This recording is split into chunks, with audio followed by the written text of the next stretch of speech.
Napasinghap si Mabel na humarap kay Belinda. She could feel her blood boiling as her eyes flamed with anger. Hindi kita pinalaki para maging walang hiya. Anong karapatan mong questionin ng pagiging magulang ko sa'yo? Ginagawa ko rin to hindi lang para sa pera, kundi para na rin sa'yo. Dahil ayoko mapunta ka sa kung sino-sinong lalaki. Kapakanan mo lang din ang inaalala ko. Pero ito ang ibinalik mo sa akin. Ikaw mismo sumira sa buhay mo. At sa pamilyang ito. And now, you had the audacity to come here and ask for help? Pues, hindi akong tamang tao na dapat mong lapitan dahil wala akong anak na rebelde. Lumayas ka sa pamamahay ko ngayon din. Kulang na lang ay pumutok ang ugat sa leeg ni Belinda dahil sa lakas ng sigaw nito. Ikinagulat ni Mabel ang kanyang sinabi at sa nakikita niya dito at tila nagsisisi to sa ginawang pagsagot-sagot nito sa kanya. No mama, please. Huwag naman tayong umabot sa ganito. Wala na akong ibang malalapitan kung hindi kayo. I'm sorry. I was just... Muling naputo lang sinasabi ni Belle nang sumabat ang ginang. I don't wanna hear anything from you. Get out or I'll call the security. Sigaw niya na may halong pambabanta. Ni walang bahid ng pagsisisi. Umiling-iling ang anak at patuloy na nagmatigas. Hindi ako aalis dito ma. Ayoko. Dahil dito'y napilitan si Belinda na tawagin ng ilan sa kanyang mga gwardya upang damputin ng kawawang si Mabel. Halos maglupa siya ito habang pinagtutulungan ng 2 guards na mailabas ng kanyang pamamahay. Pero sa kabila nun, walang imik si Belinda at inintay lang na maglaho to sa kanyang paningin. As soon as the door had closed, her eyes flooded with tears. Dumaan ng maraming buwan at hindi naging biro ang mga pagsubok na dumaan kay Belinda. Partikular na sa kanyang negosyo. Nagsimula ito noong pumanaw ang kaibigang si Victoria. Namatay ito sa atake sa puso nang malaman nitong tungkol sa paghihiwalay ng mag-asawang Mabel at Navi. Dahil wala na si Victoria, hindi na kinaya pa ni Belindang mga dumating na problema sa kanya. Unti-unting nalulugi ang kumpanya sa kanyang namana. Mula sa yumaong mga magulang at wala siyang sapat na kaalaman para patakbuhin ito ng tuloy-tuloy. Sa katunayan, kung hindi dahil kay Victoria ay matagal na itong bumagsak, naubusan na siya ng pera dahil bukod sa nalulugi na siya, ay tuloy-tuloy pa rin ang kanyang gamutan kung kaya't nadadagdagan din ang kanyang gastusin. Dahil na rin sa problema niya sa financial ay napilitan si Belinda na paalisin ng private nurse na nakasama niya ng matagal. Masakit mang gawin ang bagay na yun, pero anong magagawa niya? Naghihirap na siya at kung magpapatuloy to, baka lahat ng meron siya ay maglahong parang bula. Gusto niya sisihin si Mabel sa mga nangyayari. Kung hindi lang sana to nangaliwa, hindi makikipaghiwalay si Navi dito, hindi mamamatay si Victoria at hindi sana magkakandaletse-letse ang buhay niya. Sa katunayan, alam niya kung saan ito nakatira at saktong nasa labas siya ng bahay ngayon, kaya naisipan niya itong puntahan upang malaman kung anong sitwasyon nito. Pumarang magara niya sasakyan sa harap ng gate na kulay pula. Bumaba siya at kumatok. Maya-may bumukas ang gate at tinarap siya ng may-ari. Sino po sila? Magalang na tanong ng babae na sa tansya niya ay nasa 30s pa lang ang edad. Andyan ba si Mabel de Guzman? Ako ang kinikilala ng ina. Taas noong sabi sa babae. Naku po, wala ho dito si Mabel. Isinugod siya sa ospital dahil nanganak ni siya. Kinagulat ni Belinda ang sinabi ng babae dahil wala siyang idea na nabuntis pala ito. Matapos niya itong palayasin, agad din naglahong pagkabigla sa kanyang mukha. Ganun ba? Saang hospital siya dinala? Sa Fernandez Hospital po. Malapit lang po dito. Okay, bibisitahin ko na lang siya mamaya. Tugon ni Belinda. Pwede ba akong pumasok? Gusto ko sanang makita ko anong klase ng buhay meron ng anak ko ngayon. Napansin niyang kumunot ang noon ng landlady na parang nawiwirduhan sa kanyang asta. At dahil na rin siguro sa kakaiba niyang kahilingan. Paglilinaw ni Belinda. Huwag kang mag-alala, hindi ako magtatagal dahil ayoko madapuan ng alikabok ang aking balat. I just want to take a look at her room. Now can I come in? Taas kilay niyang wika. Hindi kumibo ang babae at basta na lang siyang binigyan ng daan papasok sa bahay na may 4 na silid. Isang kusina, maliit na dining table at banyong nahaharangan lang ng manipis na kortina. The house is plain and simple. Niwala itong kisame at yero lang kaya naman mainit din sa loob. Ito ang kwarto niya. Tinuro ng landlady ang ikaapat na silid at binuksan ang pinto. Tumambad kay Belindang madilim, mainit at masikip na silid ni Mabel na punong-puno ng mga gamit sa loob. Ang higaan nito ay gawa sa kahoy na may manipis na kutson at sa itaas noon ay nakakabit ang isang clip fan na duda niya kung maandar pa. Dumakong tingin niya sa maliit na mesa kung saan nakalapag ang ilang basic necessities nito. Bukod sa pulbos, suklay at pabango ay nakapatong din ang picture frame nilang mag-ina na kuha sa isang studio. Sandali niyang tinitigan ang litrato at inalalang masasayang alaala nila noong wala pang lahat ng ito. Mabel used to be a loving daughter before she was married to Navi. Bagamat kung minsan ay medyo pasaway ito dahil sa madalas nitong pagpunta sa bar, kailanman hindi niya naisip ni isang araw, gagawa to ng bagay na ikakasira ng relasyon nito sa asawa at sa kanya. Tinaob ni Belinda ang picture frame at lumabas na. Bago to umalis ay nahagip ng kanyang matang ilang mga papeles na nakapatong sa ibabaw ng mesa.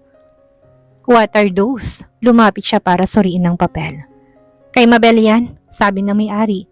Kanina pa yan dyan, hindi na nga niya naitabi dahil agad siyang dinala sa ospital nang makakasamahan niya dito. As she read those papers na pagtanto ni Belinda, na annulment papers pala yun na pinadala ni Navi. At sa kasamaang palad ay pirmado na ni Mabel. Galit niyang nilipag ang papel sa mesa na ikinabigla ng may-ari. Huwag naman kayo magdabog at baka masirang mesa namin. Wala na nga kaming pampagawa eh. Wika pa nito pero hindi yun pinansin ni Belinda. Desidida na talaga ito makipagkalas kay Navi at kung yun lang, wala na siyang magagawa pa. Tila isang pagkakamali ang pagpunta niya dito dahil pakiramdam niya ay parang hinudgod ni Babel ang mukha niya sa putikan. Gawa ng pagpirma nito sa annulment papers. Maliban sa mga papeles niyon, hindi nakatakas sa mata ni Belinda ang pamilyar na hugis ni isang piraso ng tseke. Yun ay ang separation fee na natanggap ni Belle mula sa dating asawa. In fairness, may kalakihan din ang halaga noon. Hindi man kasing laki ng halagang kailangan niya, makakatulong na rin to upang ipantapal sa losses ng company. Sinilid niya ang tseke sa mamahaling bag. Napansin ng landlady ang ginawa niya, subalit binaliwala lang ito ni Belinda at dali-daling lumabas at bumalik sa kanyang sasakyan. Habang tumatakbo ang kotse, nagsalita ang driver niya. Saan tayo, ma'am? Sa bahay. Walang pagdadalawang isip niyang sagot sa driver.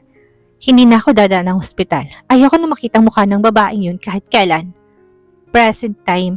Hindi maalis ang tingin ni Mabel sa pobreng ginang na muntik na nilang madisgrasya. Makalipas ang higit sa 7 taon, muli silang nagkita ng kanyang inang si Belinda de Guzman.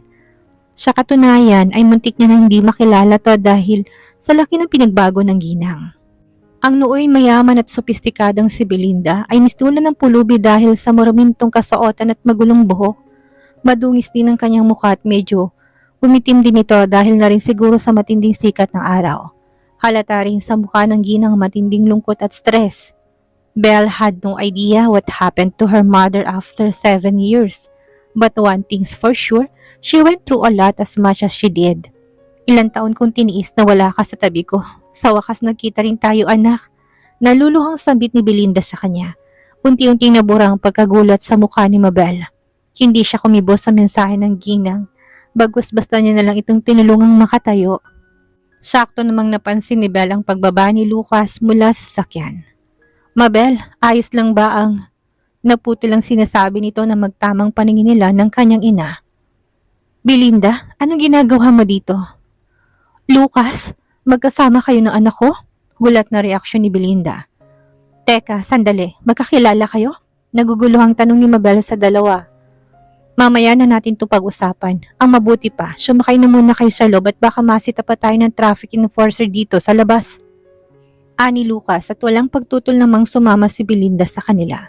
Mula sa likod na nag-offer si Navi na lumipat sa front seat upang magkatabi ang mag-ina sa likod. At first, tutol si Mabel dahil bukod sa ayaw niya makatabi ang ina, iniisip niyang baka may makakita kay Navi sa harap.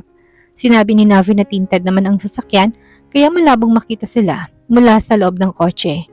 Napag-alaman din ni Mabel na itong si Lucas at Belinda ay malapit na magkaibigan dahil kapwa silang nakatira sa isang barangay sa Bulacan.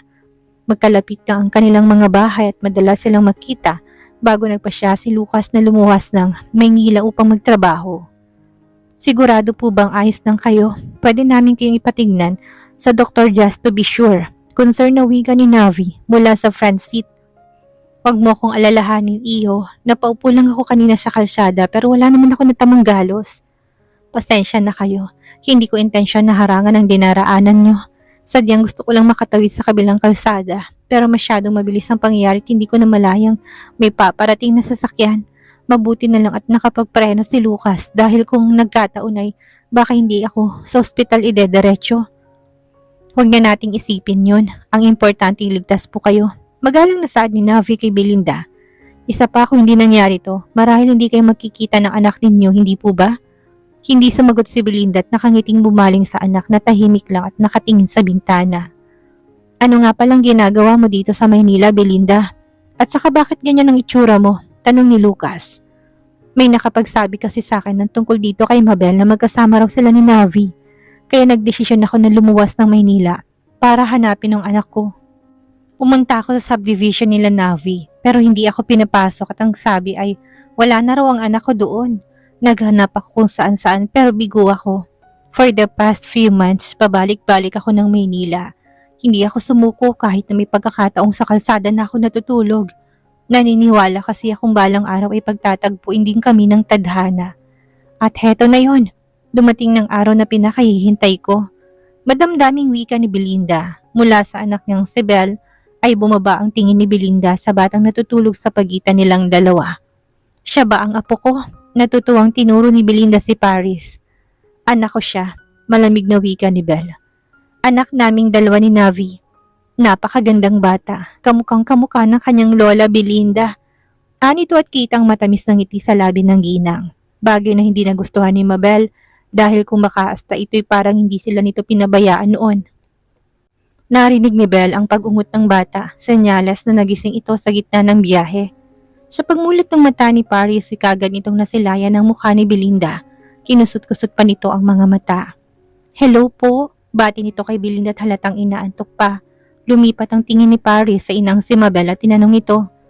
Mami, sino po siya? Hindi siya makasagot. Nagdadalong isip kung sasabihin ba niya ang totoo sa bata. Well, baby, she's your grandma. Si Navi ang sumagot sa katanungang yun ni Paris. Muling lumipat ang mata ni Paris kay Belinda at sumalubong dito at makahalong luha tuwa ng ginang. Hello, Paris. You're such a beautiful little girl. Like your mom? Thank you po, ngiting sabi nito. Kayo po bang mommy ng nanay ko or kay daddy po kayo? Nanay ko siya, anak, Belle replied bitterly. Kung kailang hindi na natin siya kailangan, saka pa nagpakita.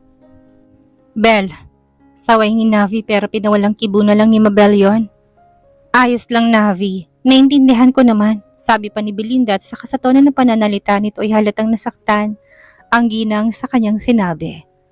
Ako rin naman sa isip-isip niya. Hanggang ngayon, nasasaktan pa rin ako sa ginawa niya sa aming mag-ina. Ang ganda-ganda niya naman po, lola ko. Sa inyo po pala nagmana ng gandang mami ko Papuri pa ng bata kay Belinda. Na kinatawa naman ito. Ganun ba? Maraming salamat, iha. Naku, Navi, ngayon palang nararamdaman kong magkakasundo kami nitong apo ko. Napakabait na bata Naalala ko tuloy si Mabel noong maliit pa. Ganyan na ganyan din siya dati. She always reminds me how beautiful her mother is. Tuwang-tuwa pang sabi ni Belinda. Nagtawanan sila, maliban kay Mabel na natiling walang kibo. Pinipigilan ng sarili na wag makapagsalita ng hindi maganda laban sa ina. Now is not the right time for that, she thought again. Kapag nakakuha ng pagkakataon ay saka niya ito kakausapin ng masinsinan.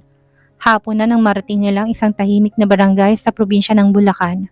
Totoo nga ang sabi ni Lucas, konti lang nakatira sa lugar na ito. Mabibilang lang sa kamay ang mga bahay pero meron naman na pailang-ilang commercial building at pamilihan tulad ng palengke at maliit na butika. Napagpasyahan nila na sa bahay na lang ni Belinda muna manatili ang tatlo, total ay halos magkakatabi lang naman ng tirahan si Lucas at ang ginang. Noong una ay tutol si Mabel sa ideyang yon pero wala na siyang nagawa nang sinabi ng nagdesisyon. Huminto ang service car sa harap ng isang lumang bahay na gawa sa bato. Kahoy na bakod lamang ang nagsisilbing gate nito kaya kitang itsura ng bahay sa labas pa lang. Habang ang bahay naman ni Lucas ay matatagpuan ilang hakbang lang mula sa lokasyon ng kay Belinda. Isa yung 2-story house na may pulang gate at kasyang 2 pamilya. Pagpasok nila sa loob ay bumungad sa kanilang sala. Puti ang pintura ng pader at linoleum ang sahig nito. Meron ding lumang sofa, electric fan at sa harap nito ay ang mesa na pinagpatungan ng analog TV. May dalawa ring kwartong bahay, isa para kay Belinda at ang isa naman ay dating tambakan ng mga lumang gamit. Mabuti na lang at nalinis yun ni Belinda bago siya lumuwas ng Maynila kaya maaari yung gamitin ng tatlo pansamantala. Meron akong ekstrang kutson na pinalagay ko muna sa bahay ni Lucas. Mamaya sasabihan ko siya na dalhin dito yung kutsyon na may mahigaan kayo mamayang gabi. Sa ngayon, doon na muna kayo sa kwarto ko magpahinga at pupunta muna ako sa palengke para mamili ng iluluto para sa hapunan natin. Huwag kayong mag-alala, ako lang ang pupunta sa palengke at may iwan dito si Lucas kaya may kasama kayo. Habang wala ako, may pabibili ba kayo? Mahabang litanya ni Belinda sa tatlo. Wala naman po tita, maraming salamat po. Magalang na tugon ni Navi. Pwede po ba akong sumama lola ko? Gusto ko po mamasyal at mamili sa market kasama niyo please. Wika ni Paris na kagad namang tinutulan ni Mabel. Wag na anak, kagagaling mo lang sa sakit at pagod ka sa biyahe. Ang mabuti pa'y magpahinga na muna tayo, ani Bel sa bata. Tama si mami mo apo, you need rest so you can recover fast. Uy, anala kita na pasalubong mamaya, okay? Yay! Thank you po lola ko, Paris said cheerfully as she gave her grandma a big hug. Gabi na, nagsasama-sama sa isang hapag sina Belinda, Lucas at ang tatlo upang pagsaluhan ng masasarap na putahing inihanda ng ginang para sa kanila. Bukod sa mainit na kanin, hindi mawawala ang specialty nitong kalderetang manok na hango sa recipe ng yumaong lola ni Belle. May binigay ring mga alimango si Lucas sa pinagsaluhan din nila.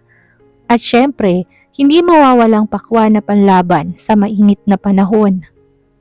Na-enjoy na naman nila ang pagkain. Aminado si Mabel na matagal din siyang hindi nakatikim ng alimango kaya labis niyang nakahiligan. At ang putahe ng kanyang ina, hindi may tatangging nagustuhan din niya. Pagkatapos ng konting salo-salo'y umuwi na rin si Lucas. Tumulong ang mag-ama kay Belinda na magugas ng pinggan habang si Mabel ay naligo na muna. Ngayon nasa kwarto ng mag-iina kasama si Navi. Maswerte namang nagkasya sila sa kutsyon na meron si Belinda para sa kanila. Tulog ng mag-ama at siya na lang ang gising. Kakaligo niya lang pero nainitan na naman siya. Damn, she couldn't sleep. Matindi rin kasi ang init ng panahon ngayon. Upang mapawi ang init at pagpapawis ay nagpasya si Mabel na lumabas ng kwarto at dumiretso sa kusina para kumuha ng malamig na tubig sa ref. She was surprised to see her mother still awake at this time. Nakaupo to sa dining table at may hawak na litrato. Tulog na ba ang mag-ama? Tanong ni Belinda sa kanya pero hindi siya sumagot. Basta na lang siyang kumuha ng tubig sa ref. Matapos uminom ay naupo siya sa mesa kaharap ng ina. Nakita niya binaba nitong hawak na litrato. It was their picture taken a long time ago. What happened to you? Hindi ba't ang yaman-yaman mo noon? Anong nangyari sa kumpanya na pilit mong pinaglalaban na huwag bumagsak? Ang totoo niyan, simula nang mamatay si Victoria, nagsunod-sunod ng kamalasang dumating sa akin. I wasn't able to save our family business dahil sa laki ng naging lugi ng kumpanya. Ibinenta kong mansyon pati ng mga sasakyan at iba't ibang ari-arian ko. But it wasn't enough to cover the losses. So I filed a bankruptcy. Naiwang abandonadong opisina ko sa Bulacan at nabubulok magpasya hanggang ngayon. Ginamit kong natitirang pera ko para bilhin tong bahay at sa huli, nilunok ko ang aking pride para pasukin ang pagiging tendera sa palengke. Ah, so hindi pala nagawang isalba ng checking kinuha mo sa akin. Ang binaby mong kumpanya, ganun ba? Belle said sarcastically as she raised an eyebrow. Akala mo ba hindi ko alam ang tungkol doon? Nabanggit sa akin ng landlady na sa halip na puntahan mo ko sa ospital, pumasok ka sa loob ng bahay para kunin ang cheque na binigay sa akin ni Navi noong araw na natanggap kong annulment papers na pinadala niya. Anak, kasi tinanggap kong cheque na yon para makapagsimula akong muli kasamang anak ko. Malaking tulong din yon para sa gastusin ko kay Paris at sa future niya. Pero anong ginawa niyo? Basta niyo na lang kinuha sa akin ng cheque. Hinayaan niyo lang ako ng mga anak sa ospital at mamroblema kung paano ko mabubuhay bilang isang single mother. Hindi mo ba alam kung gaano kahirap yon, ha? Huli nang mapansin ni Mabel na lumuluha na pala siya. Ganon din si Belinda na halos sumagulgol na sa kanyang harapan. Kung sa bagay, ang alam niyo lang naman ay ang alagaan ng family business natin kaysa sarili mong kadugo. Himutok niya pa. Sinikap ni Belle na huwag lakasan ang boses niya upang hindi magising ang mag-amang natutulog. Mabel, makinig ka sa akin. Tulad mo noon, nagkamali rin ako. Masyado ako napabulag sa pera at aminadong nagamit kong checking yun para i-invest sa kumpanya na kalaunan ni nalugi din naman. It was one of the big mistakes I've ever done at pinagsisisihan ko na yun. Marahil lahat na nangyari sa akin noon ay karma ko. Pagkat naging masama akong ina sa'yo. 7 taon kong daladalang lungkot at pangungulila ko sa'yo kung alam mo lang. I keep blaming myself for what happened. Kung tinanggap lang sana kita, sa pamamahay ko hindi magiging miserable ang buhay mo. Di bali nang mawala sa akin ng kumpanya, huwag lang ang nag-iisa kong anak. Emosyonal na wika ni Belinda na punong-puno ng senseridad mula sa pwesto nito ay tumayo ang ginang at dahan-dahang lumuhod sa harap ni Mabel. Kinuha nito ang kanyang kamay. Ibig mang kumalas ni Belle mula sa kanyang ina hindi niya magawa. Ngayong magkasama na tayo, hayaan mo ko makabawi sa'yo sa anak mo. Pupunan kong 7 taon na wala ako sa tabi mo. Mahal na mahal kita anak. Nanatiling walang imik si Mabel at nakaiwas ang tingin kay Belinda. Gayon pa man may parte sa kanyang pusong kumakatok upang ipaalala sa kanya na bago dumating sa buhay niya si Navi noon ay naging mabuting magulang si Belinda sa kanya. At sa nakikita niya ngayon, halatang nagsisisi na to sa mga nagawang kasalanan. Kaya sino ba naman siya para ipagkait sa inang kagustuhan nitong makabawi? Umalis sa pagkakaluhod ni Belinda sa kasya nito, ikinulong sa isang mahigpit na yakap. Hinayaan ni Mabel ang tuloy-tuloy na pagbagsak ng kanyang mga luha habang nakasubsob sa balikat ng ina. It's been more than 7 years since the last time her mother gave her a warm embrace, and that was the one thing she truly missed. Matuli ng paglipas ng 1 linggo, unti-unti niya rin nakakapag-adjust si Mabel sa bagong buhay niya kasama ang mag-ama, Navi at Paris, at syempre ang inang si Belinda. Dahil wala masyadong magawa sa bahay at para na rin makatulong sa kanyang ina, ay nagboluntaryo si Mabel na sumama kay Belinda sa palengke upang may katuwang to sa pagtitinda. Kilala si Belinda sa public market bilang meat vendor at madalas itong dayuhin ng mga mamimili. Sa katunayan, mas dumami ang customer nila ngayon, lalo pat maraming nabibighani sa taglay na kagandahan ni Mabel. Alam mo, ngayon lang ako naubusan ng manok ng ganito kaaga. Madalas, inaabot ako ng gabi sa pagtitinda. Pero ngayon 4:00 pa lang ng hapon ay wala nang laman ang pwesto ko. Iba talaga kapag gandang puhunan natin sa negosyo anak. Napakaswerte ko talaga sa'yo. Puri ng kanyang ina na ngayon ay abala sa pagliligpit ng kanilang mga gamit doon. Gumuhit ang ngiti sa labi ni Belle habang busy sa paglilinis ng lababo. Hanggang ngayon ay naninibago pa rin siya. Sa Belindang kasama niya sa loob ng 7 araw. Hindi siya sanay na pinagmamalaki siya nito. Ang laki talaga ng pinagbago ng ginang. Matapos niyang malinisan ang lababo saka siya naupo muna at pinagmusta ng mga tao sa paligid. Agad niya napansin ang isang couple na nakatayo sa katabing pwesto at masayang namimili. Bigla tuloy siyang naalala. Si Navi at isang katanungan ang pumasok sa isip niya. Ma, ba't kaya ganun? Ang alin anak? Tanong ng ina. Hanggang ngayon, hindi pa rin kami nagkakaayos ni Navi. Oo nga't nasa isang bubong lang kami, pero kaya lang naman siya nakikisama sa akin ay dahil sa anak ko. Ganito na lang ba kami palagi? Mahal na mahal ko siya at masakit sa akin hindi pa rin niya ako pinaniniwalaan. Nakapangumbaba niya pang sabi. Sandaling tinigil ni Belinda ang ginagawang pagliligpit at naupo sa tabi ni Mabel. Dito, kinuwento niya lahat na nangyari nung araw na umamin si Ernest na siya ang lalaking nakasipin niya noon. Hanggang ngayon kasi hindi pa rin naniniwala si Navi na inosente siya at hindi niya alam na ang lalaki niya at si Ernest ay iisa. Huwag mo akong ginagago, Mabel. You've spent overnight with this stupid motherfucker and yet you didn't recognize him? Parang pinipig ang kanyang puso sa tuwing sumasagi sa isip niya masasakit na sinabi sa kanya ni Navi noon. Navi felt betrayed. That's for sure. Iniisip nito kaya madalas siyang dumidikit kay Ernest ay dahil alam nitong may nakaraan sila. Bagay na pinagsinungalingan naman niya. Masakit to para kay Belle dahil sa sitwasyon nila ngayon ay mukhang mahirap nang maibalik ang tiwala sa kanya ng lalaki. Okay nang lahat noon eh. Everything is falling back into place. Kung hindi lang sana nakialam sina Ernest at Siren, hindi magkakaganito ang kanilang relasyon.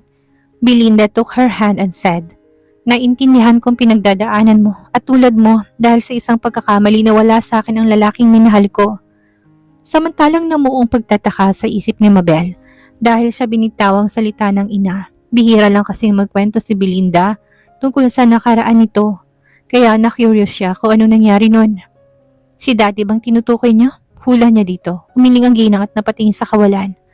No, someone's very important to me back then. You know the truth, right? I brought you into this world because of my single mistake. I slept with a stranger at nang malaman niya ng nobyo ko, ay hindi siya nagdalawang isip na hiwalayan ako. 2 dekada na nakalipas pero ramdam ko pa rin ang galit niya sa akin. Tinanggap ko nang hindi na maibabalik ang meron kami. Pero ang hiling ko lang, matutunan niyang magpatawad. Pagkat bawat isa sa atin ay tao lang na nagkakamali at may karapatang magbago. Mahabang kwento ng ginang sa kanya. Paano niyo po nasabing may galit pa rin siya sa inyo hanggang ngayon? Sino bang lalaking yan? Ever since I was young, never niyo nabanggit sa akin kung sino siya. Nagtatakang wika ni Mabel. Alam mo anak, magulo pang sitwasyon at hindi pa ngayon ang tamang panahon para makilala mong taong yon. Hayaan mo kapag handa na ako. Malalaman mo rin ang totoo. Tugon ni Belinda. Pinigyan siya nito ng makahulugang tingin. Ma, agad nitong inibang usapan. Tungkol nga pala kay Navi, naniniwala ko hindi pa huli ang lahat. Binigyan kanya ng chance na makasama mo siya para sa anak ninyo. Hindi maglaon ni unti-unti rin niya mapapagtanto na sa kabila ng mga pagkakamali mong nagawa sa nakaraan, ang pagmamahal niya sa iyong siyang mananaig sa kanyang puso. Mahabang payo ni Belinda na ikinaantig ng damdamin ni Belle. She smiled. I like that, Mom. Thank you.